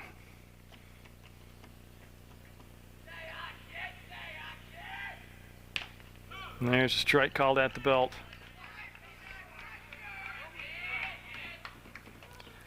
Again, Davin would love to get a strikeout here for the second out. Or something on the infield, a fly ball on the infield, or a foul ball fly out. Because that runner, I mean, every run's big. You're down by 3 right now. You're in what could be the final inning, the 7th. And the runner at third base with just 1 down. Oh, what a great pitch. And he'll get the second out on the strikeout, which means the runner has no chance to advance on like a great pitch, though. Oh, what a breaking ball. He did the old Louis Tiant from the Red Sox thing where he totally rotated his body around and looked out here in center field. 2 down, runner at third, and now Jones up. Great pitch, strike right there to the lefty. Jones, his last time up, had an infield single. Remember, he was thrown out trying to steal second base. He's also flied out and grounded out. Flied out to left, grounded out to second. That's outside, 1-1 count. I'll tell you, it'd be quite a job here if Davin can get out of this inning without giving up the run. He walked the leadoff batter who stole the base and then moved over to third on a ground ball. That's going to be a dead ball strike. Again, down at third base is Alex Nickel, and he's doing a lot of dancing and faking and doing, and as a pitcher, it's tough, but you got to just block that out. You got the third out under control at home base. Worry about that. Anything else, they'll be communicated to you. Like, say if the guy was like halfway down the line at third base, somebody should holler out to you, and then you get into the pickle play. So Davin, after a dazzling strike 3, will be high and wide. And boy, nice job by Swan going up, making sure that did not become a wild pitch. Got an 11-8 game. Ballston Spa had a 7-0 lead after their first at-bat at a half-inning mark at the end of between the first inning, top and bottom of the first. That could be the inning. He'll flip the first, and it is. So Ballston Spa trying to hold on for the win, leads 11-8. man up in the bottom of the 7th to lead things off. Will swing through a curveball for a strike. Chris Bratt on in relief of Alex Nickel has a chance to get the win here in relief.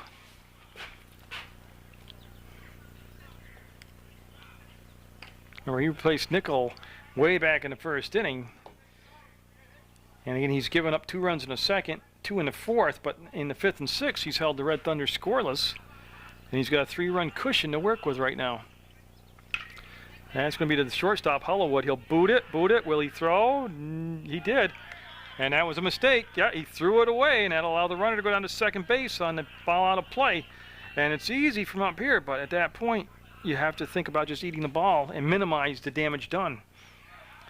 So the leadoff batter on via the error. Now Tyler Flintup, he reached on a fielder's choice and scored in the 1st, popped out to the 3rd baseman and then struck out his last time up. And again, that's good advice from the dugout for the Ballston Spa Bulldog squad. You got a 3-run lead. Let's just start over right here, you know. Get your outs, count your outs. That's what's important right now. So McMahon down at 2nd, Flynn and then Swan due up. And that look in, the catcher wants to pitch inside and see if he'll hit the target. Actually, it's a beautiful pitch. Hollowwood will boot his 2nd ball, and they'll put runners at the corners. And again, you know, you preach it at all levels, but especially at this age group, as a hitter, you want them just to make contact. You wish they could clear the fences, but you got to put pressure on the defense, and that's just what they're doing right now. Now bring up Swan, representing the tying run. He has walked in the 1st, popped up to 3rd, and flying out to right. So they're looking for a 7th inning rally here from the Thunder as they're down 3. Runner off and going, and yeah, they'll concede the base. So runners now at 2nd and 3rd on the stolen base. Mike Howell, the on-deck hitter, nobody down here for the Thunder. They trail 11-8. At one point, it was 7-0, and they did hold an 8-7 lead at one point themselves. So it's been a wild one. No, right there. I wouldn't send the runner either. See, the ball didn't get that far away, but you're down 3. You're in control right now of your destiny. They want to check, see if he swung on the pitch is what they're looking for. They're asking the field umpire, and there he says no, he did not swing. He checked his swing. Yeah, if you get thrown out at home base on an attempt, because the ball really did not get that far away, and a lot of times the catchers will try to bait the runner into that, making them leave by looking around and, you know, where's the ball? But they know where it is all the time. They're just trying to get you to come down that line. So 2nd and 3rd, nobody down, and the pitch on the way will be too far outside, and big things brewing right now for the Thunder.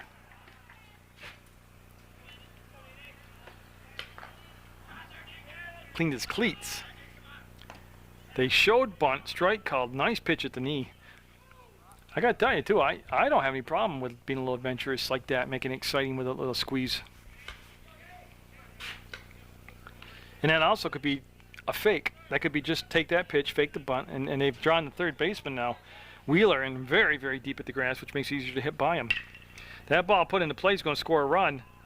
They're going to go to 1st, get the out, and here comes the 2nd runner. He's going to score, and it's a 1-run game. What a great call by the 3rd base coach over there. Never broke the stride. Just kept waving him, and then all of a sudden it's a 1-run ball game. There's 1 out, and 2 runs in, making it 11-10. The Thunder down by just 1, and Mike Howell up with the bases clean. And again, over at 3rd base is Rick Smirsky, the head coach, and I liked the move. Exciting baseball. I told you this is good baseball to watch. That'll be a ball to the backstop. Now, as far as the pitcher goes, you know, reel it in, put it in perspective. Yeah, okay, they got you. 2 runs. Refocus, settle down, go back to work. The bases are clean behind you right now. You got 1 down. You still got the lead. Just go to work, focus, hit the target, hit the mitt. Hope your defense makes a play behind you if they get contact. Oh, man, that's contact and then some. That will put the tying run at 1st base on a sharp hit single up the middle. Now, this is just a warning. but I'm real tight on tape. And I'm not saying I'm going to run out, but I'm running real tight. So what I've got is a spare tape right here, but if you miss a play or two, it's because I'm switching tapes. McElwain's a new pitcher out there for Ballston Spa, and they brought in Alex Nickel to play left field. Tying run at first, winning run at the plate in the form of John Pellerin. Pellerin's had a hit today for the Red Thunder, and it'll be a ball. If you go back to the first inning, Pellerin struck out, and then he had a single in the third, and then he walked in the fifth. So he's been on base a couple times today. It's 11-10 right now, and that's going to be a beautiful pitch. Lefty against lefty right now, and they brought the big Brian McElwain in. He's a good-sized young man. Well, he's got 2 strikes in the count. 1 out, and the pitch will be too far outside. Couldn't get him to chase. And it'll be interesting, too. They've shown no signs of sending the runner from first to second. I would say down a run would, in the last at-bats, you would not send the runner. Oh, that's got a chance to drop in. It's going to drop in, and he will hold at second base. So a base hit. Where is he? There he is. By Pellerin, makes him his second hit of the ball game, and it's a big one because it pushes the tying run down to second base. Mike Triller up. He reached on a fielder's choice the last time up, and then in the third he was hit by a pitch, and then he also popped up to the shortstop. First and second, 1 down. Triller, lefty against lefty here. Right there down the pipe for a strike. 2 runs so far in the bottom of the 7th for the Red Thunder have made this a nail-biter at 11-10. They trailed 7-0 at the end of the first half inning and eventually came back to take their own 8-7 lead, and that just missed. I told you these are great games. And when it was 7-0 in the first, and I told you don't worry about it, a lot of ball game left. See, I'm right sometimes. That's going to get the runners, oh, more than over. They'll get just the out at first, but the runner will move up to second and third. Tying run at third with 2 outs. Winning run at second. Now, I'll tell you what, they made that interesting. So Davin up now. He has struck out and flied out twice. And again, second and third for Davin. 2 down, 11-10. Ballston Spa with a lead over the Rutland Red Thunder. Munger vision bringing another beauty. I loved it. He pulled the ball back, but I had no problem with the bunt. I think that would have been a great call. I mean, it might have been the call. He might just pull the bat back, but he had the pitch right there to lay down too. It was around the knee. 0-1 the count. 2 down, and the pitch from McElwain will be outside for a ball. If Davin extends this ball game, Mac will be up, and he'll be at the top of the order. And Troy Davin. Strike 2 down. 1-2 in the count, so this could be the ball game from Brian McElwain. And again, don't forget the pressure on pitcher-catcher not to let a pass ball or wild pitch tie the game up here. So Davin, 1-2 the count, 2 down, 2 on, 11-10 to score. We'll lift it. Will it drop? Will it have enough legs? Will it drop? It will be caught, and that'll be the ball game. What an exciting finish as both teams jockeyed back and forth throughout the contest. Will be Ballston Spa holding on by just fingernails to win it 11-10, and just a great rally in the bottom of the 7th by the Rutland Red Thunder. So congratulations to Ballston Spa. Great effort by the Red Thunder. Hope you've enjoyed this U14 Eastern New York Travel Team baseball action on Munger Vision on PEGTV. Get out there, support your local youth, watch American Legion baseball action, watch Sports Beat, and always cut me some slack.